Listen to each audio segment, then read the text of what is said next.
Bien, bonjour à tous, bienvenue dans cette vidéo. Hier, nous avons en classe parlé de croissance et de décroissance de fonctions. Et dans la continuité, ici, on va parler de minimum et de maximum. Donc dans les feuilles, nous nous situons à la page 12, dans la suite. Et voilà, ici, on va commencer avec un petit graphique d'une fonction. Et vous avez 3 points qui sont indiqués. Celui-ci, celui-ci et celui-ci. Ces 3 points ont quelque chose de particulier. À votre avis, que peut-on dire de la fonction lorsqu'elle atteint l'abscisse 0,49? Donc plus ou moins ici. On dit que la fonction ici va admettre un maximum. Ça, c'est peut-être quelque chose que vous savez déjà. De la même manière, on peut aussi décrire en l'abscisse moins 0,62, donc pour le point qui se situe ici, et l'autre point en 2,32, donc plus ou moins ici. Ces points-là ont quelque chose de particulier aussi, à votre avis.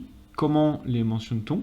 Eh bien, il s'agit de minimum. Donc on dit que la fonction a un minimum en x égale à moins 0,62 et x égale à 2,32.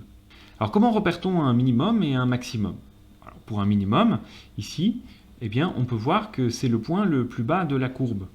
C'est comme ça qu'on le voit. Donc aux alentours, ici, la courbe atteint son point le plus bas à cette abscisse-là. Pareil, ici, on atteint aux alentours un point le plus bas. Et quant au maximum, il s'agit là du point le plus haut dans cette zone-ci, par exemple. Une autre façon de les remarquer, c'est d'utiliser la croissance et la décroissance de fonctions. Alors on va dans le sens de l'axe des abscisses, et on remarque qu'avant ce minimum, avant le minimum, donc au début, la fonction est décroissante.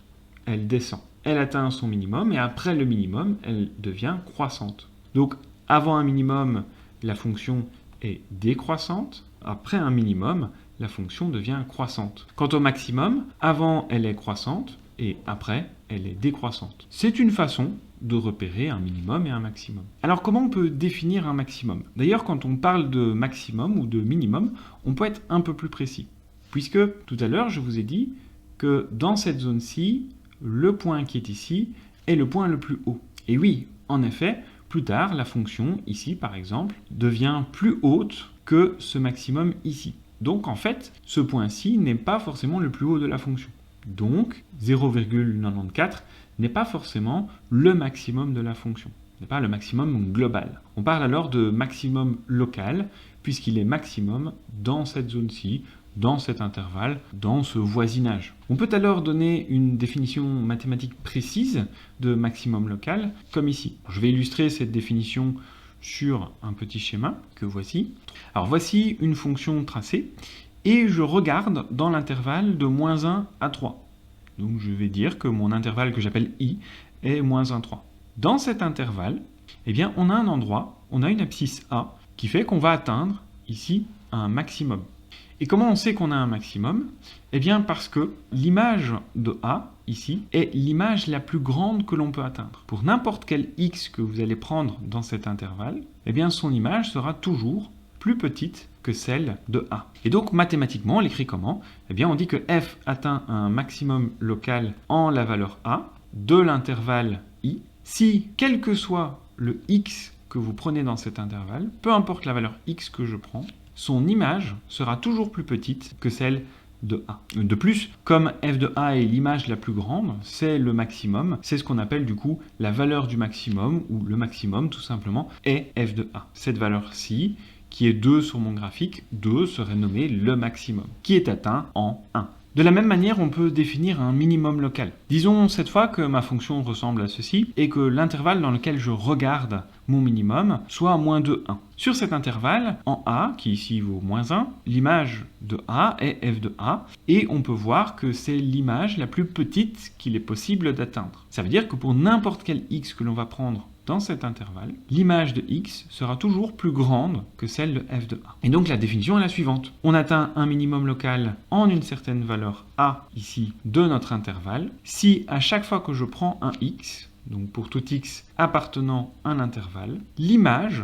de ce x est toujours plus grande ou égale à l'image de a. Et de la même manière que pour le maximum, lorsqu'on atteint le minimum, on appelle le minimum la valeur de f de a. C'est-à-dire que un minimum, c'est une ordonnée. Bien, à la page suivante, vous trouverez un petit schéma qui illustre ces deux définitions, hein. Donc ici, vous avez l'idée du maximum local dans cet intervalle-ci, dans ce tube-là. Eh bien, l'image la plus haute que l'on peut atteindre est f de a. F de a est donc l'image qui sera toujours supérieure ou égale à toutes les images des x que l'on peut prendre dans cet intervalle. De la même manière, pour le minimum, comme ce point-ci est le plus bas dans cet intervalle, du coup dans ce tube, eh bien f de b est la plus petite image que l'on peut atteindre. Ça veut dire que f de b sera toujours plus petite ou égale à toutes les images des x que l'on peut prendre dans cet intervalle. Alors, deux petites remarques.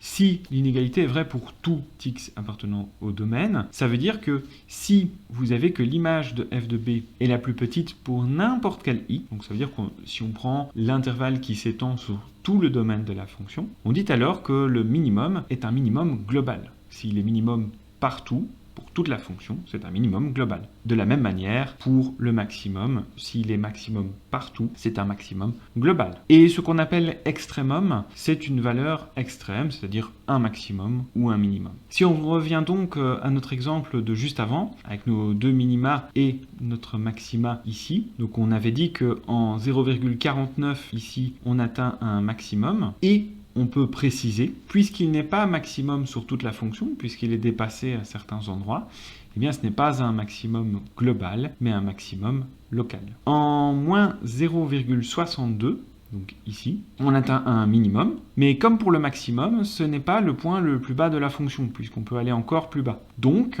ici, il n'est tout simplement que local. Enfin, notre dernier point qui est ici, il est le point le plus bas, donc moins 6,91 est un minimum. Il est ici global, puisque à aucun moment donné, la fonction ne descend plus bas que ce point-ci. Nous avons du coup maximum, minimum, croissance la dernière fois, ainsi que décroissance, et toutes ces valeurs, toutes ces notions peuvent être remises dans ce qu'on appelle un tableau de variation. Un peu comme le tableau de signes, sauf qu'ici, on va mentionner comment varie la fonction plutôt que de donner le signe de la fonction. Donc on inscrit toujours une ligne pour les x, une ligne pour les ordonnées. Et puis, ce qu'on va y inscrire, eh bien, on voit qu'au départ, la fonction, elle est décroissante. Donc elle va donc du coup ici descendre. On va indiquer une flèche pour les f de x qui est décroissante. Ensuite, en moins 0,62, on atteint un minimum local qui est moins 1,38. Ensuite, la fonction va remonter. Elle est occupée d'ici de croître. Elle est croissante jusqu'à atteindre un maximum local en 0,49. Et ce maximum local est 0,94. Ensuite, la fonction redevient décroissante jusqu'à atteindre l'abscisse 2,32 où elle atteint un minimum qui est moins 6,91 et qui est un minimum global. Ensuite, la fonction redevient croissante. En lisant du coup ce tableau, on comprend quelle est la variation de la fonction. On sait comment se comporte la fonction. Allez, je vous donne du coup un petit exercice. Voici une fonction, elle est certes en deux parties, mais ça reste que ce n'est qu'une seule fonction, f, et je vous demande du coup d'établir le tableau de variation. Essayez de le faire vous-même et regardez la solution ensuite. Bien, alors essayons de le corriger ensemble, allons-y. Donc je suppose que vous l'avez fait. Alors, qu'est-ce qu'on peut remarquer? C'est qu'au départ, la fonction, elle est croissante. Elle monte jusqu'à atteindre un maximum. Donc on va indiquer qu'elle est croissante, et on atteint ici un maximum. Alors ce maximum, il est en l'abscisse moins 3, et ce maximum vaut 1. On peut parler ici de maximum local, puisque sur toute la fonction atteint des valeurs plus hautes. Donc ce n'est qu'un maximum local. Ensuite, la fonction est décroissante, jusqu'à arriver en 1. Mais en 1, ici, nous avons quelque chose de spécial. On a la fonction qui se sépare pour arriver plus haut et repartir après. Quand vous avez une boule ouverte, on n'appellera pas ça un maximum ou un minimum, puisque la fonction n'existe pas en cet endroit-là. Par contre, ici, la fonction va atteindre un maximum. En effet, parce qu'aux alentours de ce point, on a bien que c'est le point le plus haut. Si on devait tracer un tube qui représente notre intervalle que l'on choisit, eh bien pour n'importe quel x que l'on prend, c'est bien en moins 1 qu'on aura l'image la plus grande, puisqu'ici, toutes les images seront plus petites, et ici, elles seront plus petites aussi. Donc on atteint en moins 1 un maximum, ici, qui est moins 1. Ensuite, la fonction est décroissante, elle reste décroissante encore une fois, jusqu'à atteindre un minimum en 1, et ce minimum vaut 0, et ensuite la fonction est de nouveau croissante.